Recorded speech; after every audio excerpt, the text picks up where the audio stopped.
ఇంకెన్నాళ్ళు మనం ఇలా దొంగతనంగా కలిసేది? మా నాన్నతో మాట్లాడొచ్చు కదా! నువ్వేం మాట్లాడుతున్నావు నీకు అర్థమవుతుందా? నేను ఒక మెకానిక్ని, మీదేమో జమీందార్ కుటుంబం. మీ నాన్నని చూస్తేనే హ్మ్. నాకు ఉచ్చపడుతుంది. ఎలా మాట్లాడాలి? పెళ్ళన్నాననుకో, నన్ను అక్కడే పాతేస్తాడు. అయితే ఇప్పుడేం చేద్దాం? పెళ్లి చేసుకోకుండా బిడ్డను కందామా ఏంటి?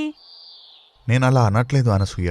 ఓన్గా గ్యారేజ్ స్టార్ట్ చేశాక నేనే మీ నాన్న దగ్గరికి వచ్చి మాట్లాడతాను. సరేనా? హ్మ్. సరే. త్వరగా స్టార్ట్ చెయ్. నువ్వు లేకపోతే రాత్రులు నిద్ర రావట్లేదు. నాకెప్పుడు నిన్నిలా పట్టుకుని ఉండాలనిపిస్తుంది. నాకు కూడా బంగారం, నిన్ను మంచం దిగకుండా చూసుకోవాలను. సరే, నా గ్యారేజ్లో కొంచెం పనుంది, నేను వెళ్తాను. సాయంత్రం కలుద్దాం. హ్మ్. అప్పటి వరకు మనం ఫోన్లో మాట్లాడుకుందాంలే. అయితే సాయంత్రం చెరువుగట్టు దగ్గర కలుద్దాం. ఓకే అను, బాయ్.